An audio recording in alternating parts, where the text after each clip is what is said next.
Ladies and gentlemen, welcome back to MXGP Career Mode. I am Ninjitsu Evolved. If you were with us for episode 1, you already, oh damn, I didn't mean to press that. You already saw what we were capable of doing. If you weren't, I'll just let you know what we did we had our first wildcard ride. We took 2 third-place finishes in the 2 races. We only missed out on the podium on countback when it came down to overall points. But a decent first impression as a wildcard riding the Honda.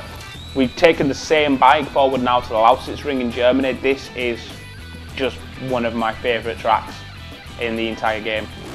And I'm hoping for a double. I'm hoping for a double race win here. As you can see, same options as we had before, only the races because there's no point qualifying, because gate selection is nowhere near as important as grid position for me. Do you know what I mean? You're all still starting from the same place essentially. It's just you're a little bit further out, and I like to be on the outside because I can carry more speed into the corner. Ideal difficulty is on realistic, the hardest setting. And as you can see, pro physics, the only thing that can be considered as an assist really is the automatic gearbox. So we're going to head to the Lausitzring.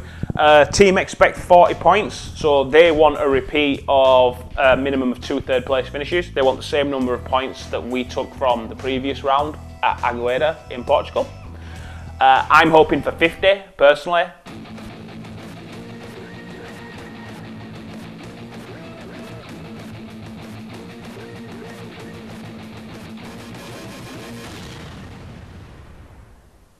I do like them videos, I must admit. So yeah, we come to the Lausitzring in Germany.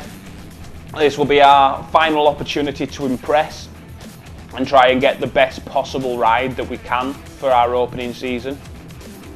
So I'm pretty sure that you have to get an MX2 bike. I don't think there's a way to get an MX1 bike just off your wildcard rides. So what we'll do is we'll head straight into gate selection. If you watched the previous video, you know exactly which gate I'm going to select, which is the one way out on the outside. And they're a little bit closer than they were before. So we're going to try to take us a long line into this first corner. It is possible to get the whole shot on this track. There are some tracks where it's difficult from the outside. Coming in from the outside can normally get you knocked off your bike if you're not careful, if you come in too deep. But I'm hoping to be able to get a whole shot here. Boom, let's go. Get away with the leaders again.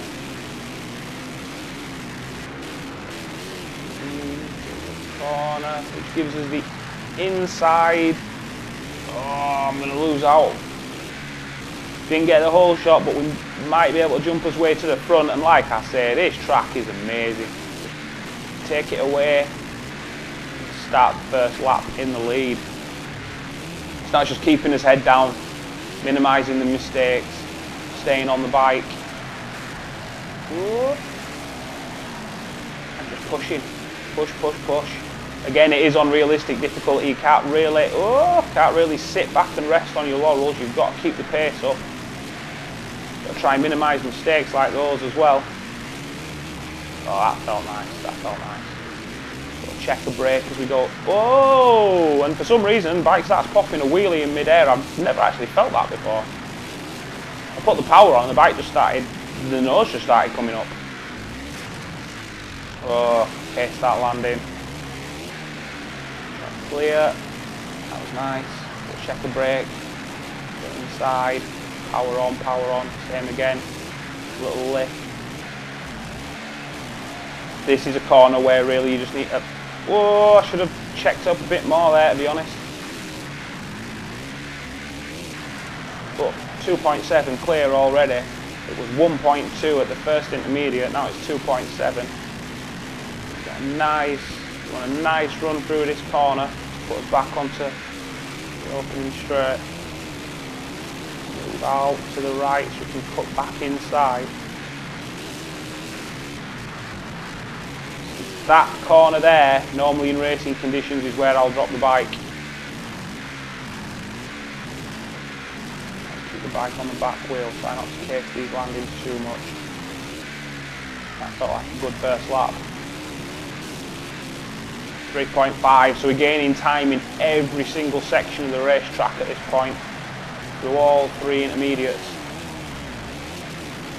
Comfortably the fastest rider on track at the minute. And this is exactly what we want. We want maximum points. Like I said before this race began, I want a double. I want a full 50 from this race because I feel like I can do that. I like this track and I feel like a full 50 is more than doable. Felt fast first sector. It was 3.5, it's now 4 deads. We don't gain a lot of time through the first sector, only about half a second or so, but half a second, it's still stretching that lead out, still giving us a nice cushion. 4 seconds should be more than enough time if we do make a mistake to still get out in front. But of course I don't want to jinx myself by talking about making mistakes. 101, that middle sector felt lightning quick. 6 seconds, 2 seconds faster just in the middle sector. I will take that all day long.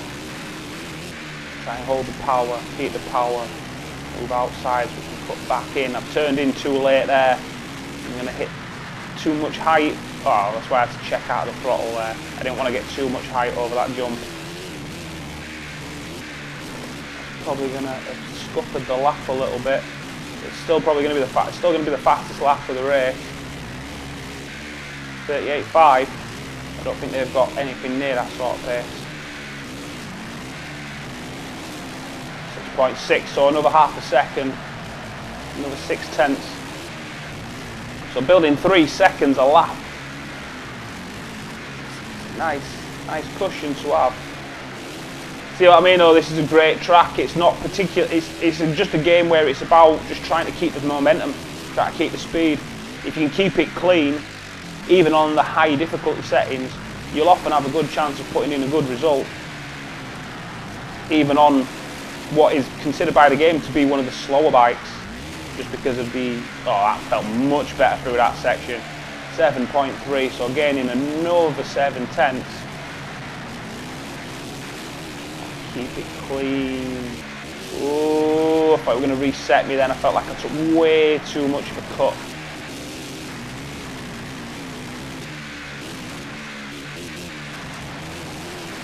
This just feels even quicker. That middle sector felt even quicker than the lap before.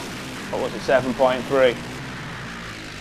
10.1, so another 2.5 seconds just in the middle sector. This is a nice dominant victory. See, we should be getting good offers off a result like this. Don't drop the bike. Don't want to ruin the race with an unnecessary crash. Yeah, fastest lap of the race coming at 36.6. Absolute domination out at the front. Final winning margin of 11 seconds over 3 laps. So we gained 3 seconds. It was 6.6 after the second lap. So, well, we're talking 4.5 seconds faster on the hardest difficulty setting over 1 lap. I'll take that. I'll take that all day long. Maximum 25 points. Nice healthy dose of fans, and well, sorry, that wasn't the fans, that was XP.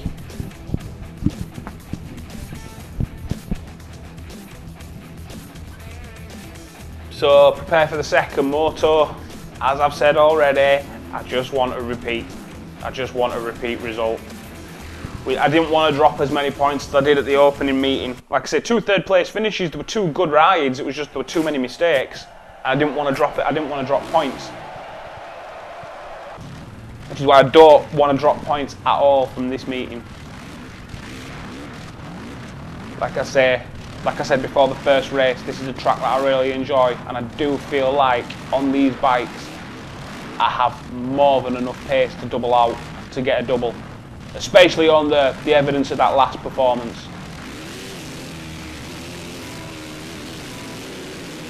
So, get away with the front boys again. Same thing, hold a nice line, try not to get caught up in other people's things. I think that gives us the inside. I need to try to do hurlings over the rhythm section. Just trying to go with me nice and early. See the AI try to go with me nice and early this time. Don't want to let me get away like they did before, but it's not going to help. into the lead over the start finish line. Now I just need to put the rhythm. Now I just need to put the hammer down, get that rhythm back. Just continue to put in good performance, like we did in the first moto. Keep this going.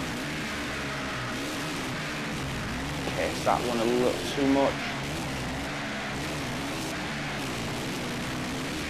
So, just while I'm trying to concentrate, I probably shouldn't really do this, but I might as well do it now. I'm sure you're thinking, why MXGP? Why have I chosen to do a career mode on MXGP? 1.5 seconds clear of Lupino. Don't know where he's come from, don't know where Hurlings has gone. Didn't come up saying Hurlings had come off his bike. So he's just had an awful first sector. Basically, I'm quite a fan of the game. I do really enjoy the game. I'm not the fastest.